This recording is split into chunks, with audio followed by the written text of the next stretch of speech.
There's no feeling more discouraging than starting over. And that's what you're about to experience if you keep playing this game.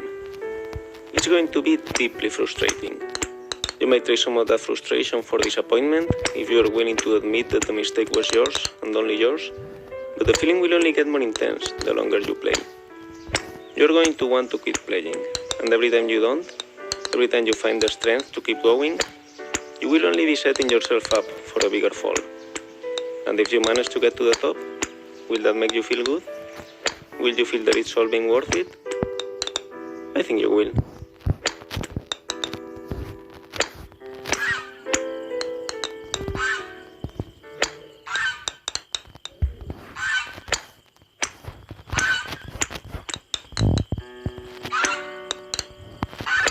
Feel free to stop playing whenever you want.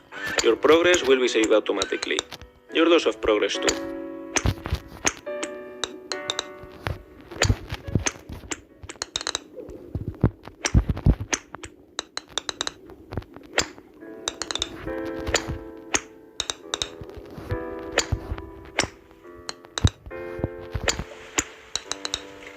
This game is a different take on a game that came out in 2017 titled Getting Over It with Bennett Foddy. The author of that game, Bennett Foddy, was an Australian designer known at the time as the father of intentionally bad controls.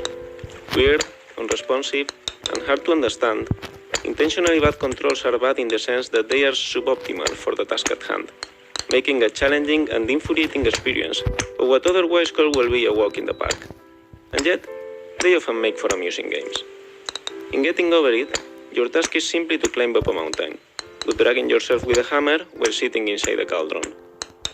No amount of forward progress is guaranteed. Some cliffs are too sheer or too slippery, and the player is in constant danger of falling and losing everything.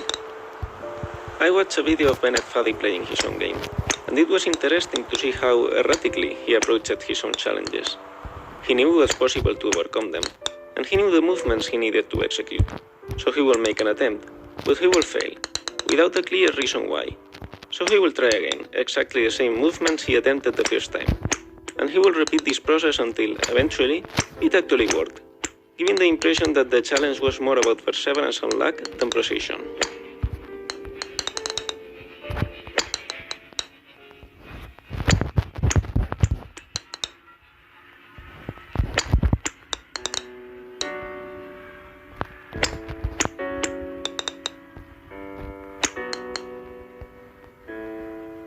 In Getting Over It, Bennett Foddy claims that frustration is essential to the act of climbing, but I disagree. Frustration might be essential to having a real challenge, an obstacle that you are not guaranteed to be able to overcome, but the act of climbing itself can be enjoyable. Climbing in Getting Over It is not frustrating because you can easily fall down and lose all your progress, but because controlling the main character is infuriating.